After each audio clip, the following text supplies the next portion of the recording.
নমস্কার।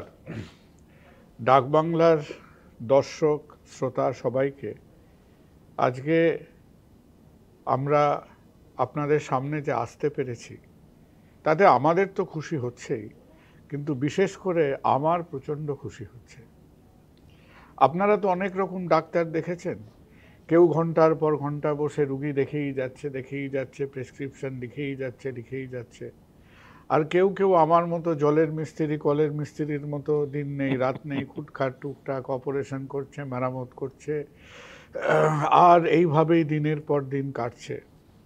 কিন্তু আমাদের মধ্যে এমন মানুষ আছেন আজকের দিনে যে যারা তাদের ডাক্তারিটা করার সঙ্গে সঙ্গে তারা কিছু মৌলিক এবং অত্যন্ত সিরিয়াস চিন্তা ভাবনা করছেন, তারা গবেষণা করছেন এবং তারা অনেক দিকে তাদের যে মনের কাজের, তাদের যে ডোমেন নলেজ, সেটা দিয়ে তারা অনেক উদ্ভাবনী জিনিসপত্র আমাদের সামনে রাখছেন এবং সেই পদ্ধতির মধ্যে তিনি লেখালেখিও করে যাচ্ছেন। 2011 সালে যে তার বইটা প্রকাশিত হয়েছিল সেটা যে কেবল সারা বিশ্বের নানান রকমের শিরোপা, পুলিৎজার প্রাইজ পেয়েছিল তা নয়, এম্পারার অফ অল ম্যালেডিজ এই বইটাকে বলা হয়েছিল যে সমকালীন পৃথিবীতে যদি 100টা বইয়ের কথা ভাবতে হয় তাহলে 100টা বইয়ের মধ্যে সেইটা একটা বই ছিল। তেমনই একজন ডাক্তার সিদ্ধার্থ মুখার্জি। সিদ্ধার্থ, খুব ভাল লাগছে যে আজকে তোমার সাথে খানিকক্ষণ কথা বলার, আড্ডা মারার সুযোগ পেয়ে। গল্প গুজব করা। তো কলকাতায় কতদিন পরে? আমি তো কলকাতায় আসা যাওয়া করি। আমার মাসি আছেন এখানে, পিসি আছেন এখানে। আমার তবে আমি মানে একটু ছদ্মবেশে আসি। আচ্ছা, কিরকম ছদ্মবেশ? মানে এরকম ছদ্মবেশ। বাট যাই হোক, আমি আসা যাওয়া করি। আমার বোধহয় 2-4 বছর হয়ে গেছে এসেছি। আচ্ছা, বাট আমি ফেস্টিভ্যালের সময় যখন আসি তখন তো ছদ্মবেশে আসি না, বাট যখন প্রাইভেট হিসেবে আসি আমি চুপচাপ হিসেবেই আসি। একজন অত্যন্ত সিরিয়াস এবং ব্যস্ত ক্যান্সার স্পেশালিস্ট, অঙ্কোলজিস্ট, তার সঙ্গে রিসার্চ কমিটমেন্টস আছে। সেই সব কাজকর্মের মধ্যে এই যে লেখালেখি, বিশেষ করে এম্পারার অফ অল ম্যালেডিজ, মানে এর হোয়াট লেড টু ইট, মানে এই চিন্তাটা কি করে এলো, হোয়াট ওয়াজ দ্য আর্জ? কারণ এটা তো বিরাট প্রজেক্ট, এটা তো একটা হ্যাঁ, এটা বসলাম লিখে দিলাম, একটা এক দৃষ্টে কাগজ হয়ে গেল, এটা তো সেই রকমের ব্যাপার নয়। দেখুন, এই সব প্রজেক্টগুলোই বিশাল বিশাল প্রজেক্ট। এই সং অফ দ্য সেল 400-500 পাতার বই, দ্য জিন 400-500 পাতার বই, এম্পারার অবভিয়াসলি 400-500 পাতার বই, তাছাড়া রিসার্চ আছে, কিছু কিছু প্রজেক্ট নিয়ে কথাও বলা হবে। দেখুন, এগুলো হচ্ছে জীবনের প্রজেক্ট। আর এই আর্জগুলো কোথা থেকে শুরু হয় সেগুলো তো বলা একটু ডিফিকাল্ট, বিকজ এই কিছু একটা নতুন জিনিসের কল্পনা করা ভেতর থেকে আসে। এই আর্জ তুমি কি ভাবতে প্রায় যে আমি লিখবো, মানে চিন্তা ভাবনাগুলো একত্রিত করতে হবে? কিছুটা চিন্তা ভেবেছিলাম, অনেক বেশ বছর আগেই ভেবেছিলাম যে কিছু একটা এটা নিয়ে লেখা উচিত কেন? বিকজ এই যে কসমস, ক্যান্সারের কসমস, ইনহেরিটেন্স জেনেটিক্সের কসমস, কিংবা সেল বায়োলজি কসমস, এইগুলো মানে অর্ডিনারি পাবলিক, লে public, but thinking public, intellectual public, তাদের এই বিষয়ে নলেজটা, মানে ফিল্ডের ভেতরে নলেজটা এত বেশি বেড়ে গেছে, এত ডিপ হয়ে গেছে, আর এত তার ভেতরে ডেপথ প্লাস কমপ্লেক্সিটি চলে এসছে যে কখনো কখনো মনে হয় যে পেশেন্ট হিসেবে আসলে মনে হয় যে মানে কিছুই বোঝা যাচ্ছে না, কিছুই বুঝতে পারা যাচ্ছে না। তো কিছুটা আর্জ ছিল। একজন পেশেন্ট আমাকে ইনফ্যাক্ট জিজ্ঞেস করেছিল, আমি যখন প্রথম অঙ্কোলজি প্র্যাকটিস করতে শুরু করি, যে জিজ্ঞেস করেছিল যে আমার শরীরের ভেতরে শারীরিকভাবে কি হচ্ছে, কি তৈরি হচ্ছে, কি করে সেটাকে আপনারা চিকিৎসা করছেন, সেটার বিষয়ে আমি কিন্তু কিছুই বুঝতে পারছি না। মানে এটা আমার বোঝার বাইরে। তা আমি ভাবলাম যে এটা কেন কেন হতে পারে যে একজন মানে শিক্ষিত আহ, মানুষ, যার কিউরিওসিটি আছে, তার বোঝার বাইরে কেন হতে পারে এটা? আমাদের ফিল্ডটা কীরকম করে নিজেকে বন্ধ করে রেখেছে। True. তো সেটা আমি খুলে দিতে চাই, খুলে দিতে, বাট সেটা খুলতে গেলে তার অনেক হিস্ট্রি, তার অনেক, সেটা অনেক নিয়ে একটা ডেপথে যেতে হয়। আম, আর একটা ইম্পর্টেন্ট জিনিস হচ্ছে একটা ট্রাস্ট তৈরি করতে হয়, যে আমি যেটা নিয়ে কথা বলবো সেটা আপনাকে বোঝাতে পারি, বাট যে রিডার কিংবা যে শ্রোতা, তার একটা কমিটমেন্ট চাই তার থেকে। সেই কমিটমেন্ট হচ্ছে যে আমি যতটা লিখবো, যতটা রিসার্চ করব, সেও আমার সাথে একটা অলমোস্ট একটা জার্নিতে চলে আসবে। It is a journey. without হ্যাঁ, a doubt. তো সেই সব নিয়েই বইগুলো লেখা শুরু হলো, আর সেই সব নিয়েই আমি কন্টিনিউ করলাম। দেখো, বইয়ের কথায়, কাজের কথায় আমরা দু চারটে খুবই ইন্টারেস্টিং ব্যাপারে নিশ্চয়ই তোমার তোমার কথাটা শুনবো। জানো তো, আমি যখন তোমার ব্যাপারে তোমার কথাগুলো পড়ি, বইগুলো পড়ি, কথাগুলো শুনি, একটা ব্যাপার যেটা নিয়ে হয়তো খুব তুমি বলেছো, তুমি কিন্তু খুব not very frequently, I was very touched by a very short discussion you did. একটা জায়গায় তুমি তোমার ঠাকুমার কথা বলেছো, হ্যাঁ, রাইট?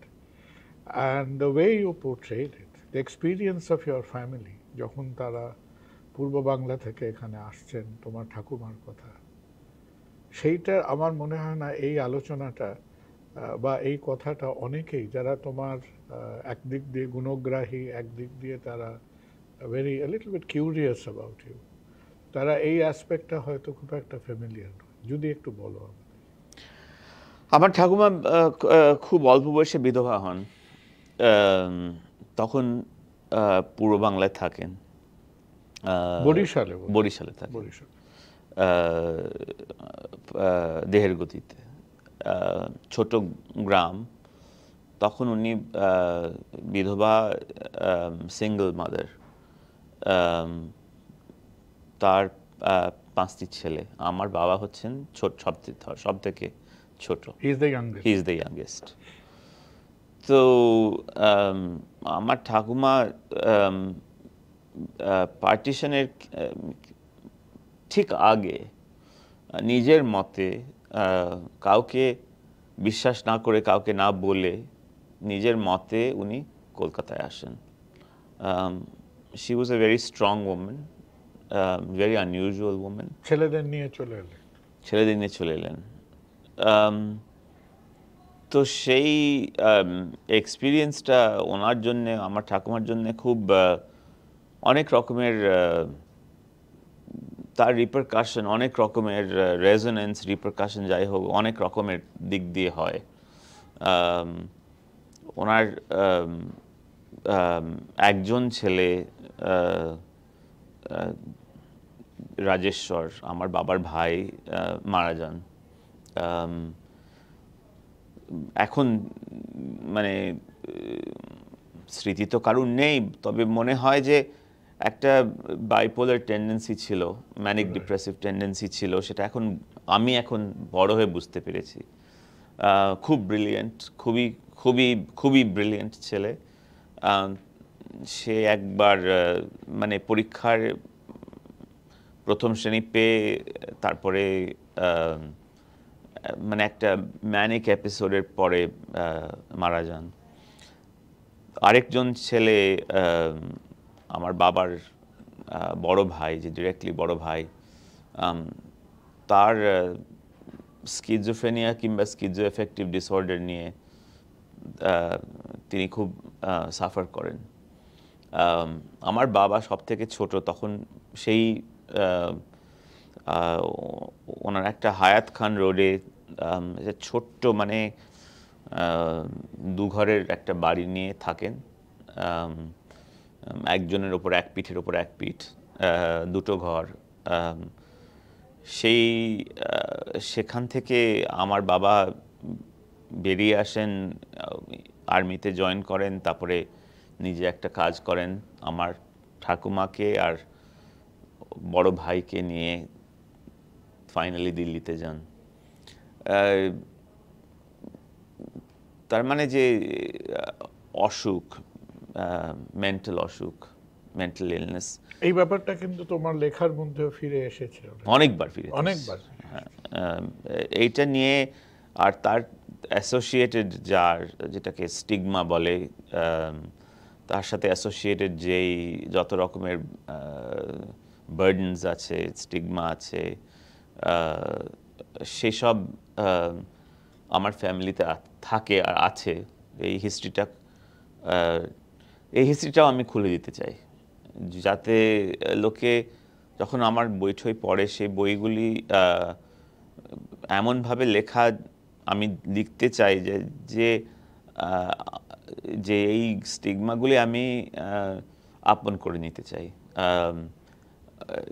অসুখের স্টিগমা, অসুখের সাথে যে যত রকমের রোগ, মানে কথা, রুগী কথা, সে কথাটার মানেটা কি, কেন আমরা কে রুগী, এই কথাগুলো নিয়ে আমি প্রশ্ন করি, গবেষণা করি, এসব নিয়ে আমার এই কথা নিয়ে আমার খুব এঙ্গেজমেন্ট আছে। তুমি এটা নিয়েও বেশ কয়েকবার তোমার একাধিক বইয়ের মধ্যে এই কথাটা এসেছে বোধহয়, যে আমরা যতটা আমাদের কি বলবো মাইক্রোস্কোপিক লেভেলে নিজেদের চিনছি বা চেনার চেষ্টা করছি, whether it is the genetic level, cellular level, human genome code, নিজেদের এই মাইক্রো এন্টিটিটা আমরা চিনতে এই ব্যাপারগুলোর মধ্যেও আমরা কতটা ঢুকতে পারবো, যে অ্যানালিটিক্যাল অ্যাপ্রোচ, সেই ব্যাপারটা এখন কোথায় দাঁড়িয়ে আছে? where do you think it is? দেখুন, এই অ্যানালিটিক্যাল অ্যাপ্রোচ তো ভীষণ পাওয়ারফুল। এই অ্যানালিটিক্যাল অ্যাপ্রোচ, এই রিডাকশনিস্ট অ্যাপ্রোচ, লজিক্যাল রিডাকশনিস্ট অ্যাপ্রোচ, এই অ্যাপ্রোচটা খুব পাওয়ারফুল। একদিকে খুব পাওয়ারফুল, আরেকদিকে মনে হয় একটা মানে ডান্ডাওয়ালা ম্যাজিক। তো এইটাকে আমি অনেক দিক দিয়ে দেখতে চাই, অনেক কি করে সেটা প্রকাশ পায়, আর কিছুটা আমি নিজে তার পার্টিসিপেন্ট। আমি নিজে জেনেটিসিস্ট, আমি নিজে cancer geneticist, cancer biologist, cell biologist, virologist, virus নিয়ে কাজ করি, সেল বায়োলজি নিয়ে কাজ করি, জেনেটিক্স নিয়ে কাজ করি। একদিক দিয়ে দেখা যায় যে এই অ্যানালিটিক্যাল অ্যাপ্রোচ নিয়েই আমার কাজ।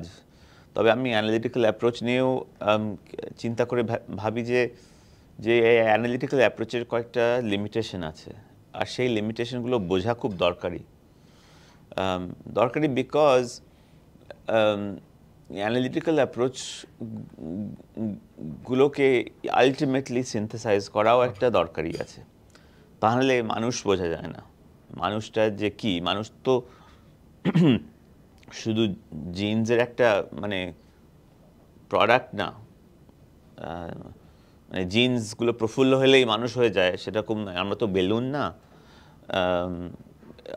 সেলগুলো প্রফুল্ল হলেই আমরা হয়ে যাই। আমরা তো আমরা তো একটু বেলুন না যে ফোলালেই মানুষ হয়ে যায়।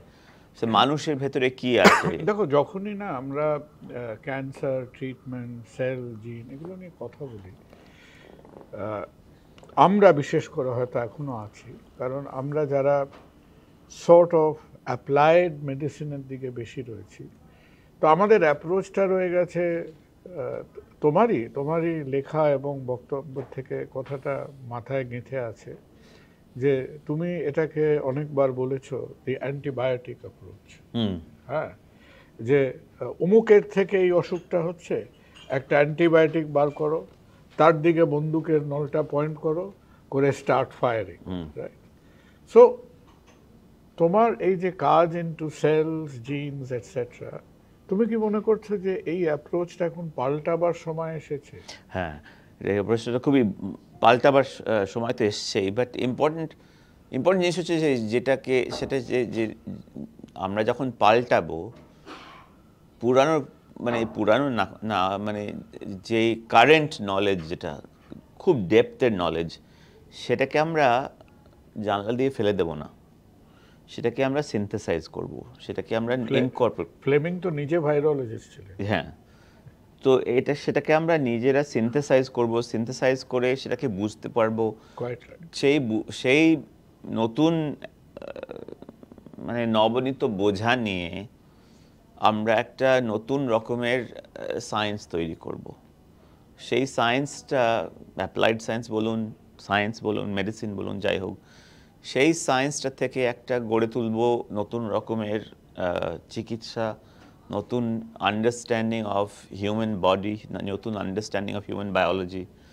আর এটা ইম্পর্টেন্ট যে যে ওটা একটা সিনথেসিস। আর সেই সিনথেসিসটা মানে অ্যাকোয়ার্ড, যেটা আমাদের যত নলেজ, জেনেটিক্স, সেল বায়োলজি, সেটা আমরা জানা থেকে ফেলে দেব না। সেই সিনথেসিসটা সেগুলোকে নিয়ে কালেক্ট করে নতুন একটা সায়েন্সের দিকে গড়ে তুলব। দেখো এখন তুমি যদি দেখো যে তুমি যেরকম একাধারে তুমি ক্যান্সার প্র্যাকটিস করছো, পেশেন্টস দেখছো, ট্রিটমেন্ট নিয়ে ভাবছো, মেডিসিনে there is a whole lot of activity যারা কিন্তু একটা একটা টিডিএম প্রথাগত ক্লিনিক্যাল মেডিসিন ডিসপেন্সিং সিস্টেম হয়ে গেছে। হ্যাঁ, প্রসিডিওরাল সিস্টেমটা প্রসিডিওর করছে, অঙ্কোলজিস্টরা তারা ধার করে তার কিমোথেরাপির লাইনের পর লাইন লিখে যাচ্ছে। এবং আউটসাইড অফ দিস তোমার কি মনে হয় যে আমাদের ট্রিটমেন্ট অ্যাম্বিটটা তো বাড়ছে, অনেক বেশি চিকিৎসা হচ্ছে, আমাদের দেশেও হচ্ছে, নিডলেস টু সে যে ইউনাইটেড স্টেটসেও হচ্ছে, কিন্তু এই ডে টু ডে যে রেপিটেটিভ বা কনভেনশনাল মেডিসিন, এর ভারে ভারাক্রান্ত হয়ে যে অরিজিনাল বা একটু আউট অফ দ্য বক্স চিন্তাভাবনা, সেটাকে তুমি রিসার্চ বলো বা একটু ডিসরাপটিভ থিঙ্কিং বলো, যে এটা কি চাপা পড়ে যাচ্ছে at this point of time? চাপা পড়ে যাচ্ছে না এখন, তবে আমার তো মনে হয় যে একটা সেন্স অফ অ্যাটলিস্ট ক্যান্সার বায়োলজিতে, সেল বায়োলজিতে, জেনেটিক্সে একটা সেন্স অফ লিমিটেশন তৈরি হচ্ছে। যে এতটা এসেছি, এর পরের পুল ব্রিজ, এর পরের ব্রিজটা অন্যরকম ব্রিজ হতে হবে। বিকজ এতটা এসছি, এতটাই বুঝতে পারা যায়। দেখুন, এখন আমাদের ল্যাবরেটরিতে যেটা কাজ হচ্ছে সেটা হচ্ছে অনেক নতুন রকম ভাবনা ধারণা নিয়ে। আমাদের যদি একটু বলো। হ্যাঁ, তো একটা প্রশ্ন যেটা আমার অনেক দিনের প্রিয় প্রশ্ন, সেটা হচ্ছে যে ক্যান্সারের একটা হলমার্ক, সলিড ক্যান্সার পার্টিকুলার একটা হলমার্ক হচ্ছে যে সেটা বডিতে অন্য জায়গায় স্প্রাউট করে। তো কেন সেটা অন্য জায়গায় স্প্রাউট করে, কেন? আর কোনো ক্যান্সার কোনো জায়গায় করে কিন্তু অন্য জায়গায় করে না। যেরকম দেখুন ব্রেস্ট ক্যান্সার হাড়ের দিকে যায়, বোনসের দিকে খুব যায়, ব্রেনের দিকে যায়, কোনোদিন কিডনির দিকে যায় না, কোনোদিন কেউ কিডনির দিকে, খুব রেয়ার। ছেলেটির কথা লিখেছো যার মেলানোমা হয়েছে। এক্স্যাক্টলি। তো মেলানোমাও এরকম কিছু কিছু জায়গায় সেই ক্যান্সারটা মানে ধরে নিতে পারে, কিছু কিছু জায়গায় একেবারে পারে না। বাট সেটা কেন? সেই প্রশ্নটা নিয়ে আমি লিখেওছি, অনেক রিসার্চ করেছি, কিছু আনসারও বের করেছি যে ক্যান্সারের যে নতুন ঘর যখন একটা তৈরি করতে হয় একটা সেলের, সেই ঘরটা কি করে তৈরি হয়। এই ভাবুন একটা ব্রেস্ট ক্যান্সার সেল কিংবা ব্রেস্ট সেল, হাড়ে তো তার নর্মাল ঘর নেই, তো কেন সে হাড়ে গিয়ে বসতে পারে, বসে একটা নিজের জন্য ঘর তৈরি করতে পারে? কেন হাড়ে, কেন বাট নট ইন স্প্লিনটা তো বিশাল অর্গান, স্প্লিনে কেন যায় না সেটা? আমরা বহুবার নিজেরা বলাবলি করি যে হার্টে ক্যান্সার হয় না। হ্যাঁ, হার্টে ক্যান্সার হয় না কেন? হ্যাঁ, সেটা প্রশ্ন। এই প্রশ্নগুলি আমি আবার বলতে পারি, হার্টে ক্যান্সার হয় না কেন?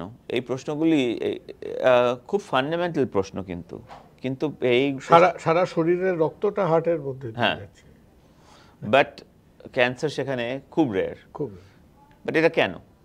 এই প্রশ্নটা কিন্তু আমরা করিনি, এই প্রশ্নটা কিন্তু 18th সেঞ্চুরি সার্জনসরাও নোটিস করেছে, তবে ওরা সলিউশনটা বের করতে পারেনি। আমরা যেটা বের করেছি যে ক্যান্সারের সাথে ডায়েটের কি লিঙ্ক। অনেক লোকে বলে যে ক্যান্সার সুগারের উপরে ডিপেন্ড করে, সেটা কিন্তু সত্যি নয়। বাট অনেক ক্যান্সার, সেটা তুমিও অবজার্ভ করেছো এই কথাটা? হ্যাঁ, এটা নিয়ে আমরা অনেক রিসার্চ করেছি। দুটো বড় বড় পেপার পাবলিশ করেছি আমরা। একটা বড় পেপার নেচারে 2 বছর 3 বছর হয়ে গেছে। কিন্তু ইন্টারেস্টিংলি কিছু কিছু ক্যান্সার সুগারের ওপর না, ইনসুলিন যেটা হরমোন, যেটা সুগার রেগুলেট করে, সেই ইনসুলিন হরমোনের ওপরে কিছু কিছু ক্যান্সার খুব ডিপেন্ডেন্ট। সেই ইনসুলিন হরমোনের থেকে সেই ক্যান্সারগুলো সিগন্যাল পায়। তো আমরা অ্যানিমাল মডেলসে ইনসুলিনটাকে লো করিয়ে তারপরে তার উপরে একটা ড্রাগ দিয়ে অনেকগুলি ক্যান্সার, বোধহয় 10-12টা ক্যান্সার অ্যানিমালসের ভেতরে, মানে খুব profound remission, almost curative remission তৈরি করেছি। সেটাকে এখন আমরা একটা ক্লিনিক্যাল ট্রায়ালে শুরু করেছি আমেরিকাতে। মানে ডায়েট প্লাস ড্রাগ কি করে, এই দুটো পিলার নিয়ে কি করে ক্যান্সারকে দেখা যায়, সেটা হচ্ছে এক্সাম্পল, কিছু কিছু এক্সাম্পল। ব্যাপারে তুমি রেফার করো এবং ইন গ্রেট ডিটেল যে কিভাবে আমরা সেল এবং সেল লাইনসকে ইউজ করতে পারি। হ্যাঁ, যে শুধু আমরা নানান রকম ধরো সাইটোটক্সিক ড্রাগস বা এগুলোর কথা না ভেবে, সো মানে এই লাইন অফ থিঙ্কিংটা কিরকম এগোচ্ছে? যে এটা একটা খুব পাওয়ারফুল লাইন অফ থিঙ্কিং, এটা নতুন। সেটা হচ্ছে যে হাউ ডিড ইট ওকার টু ইউ? মানে এটা কিন্তু আমার ওকারেন্স না, এটা তো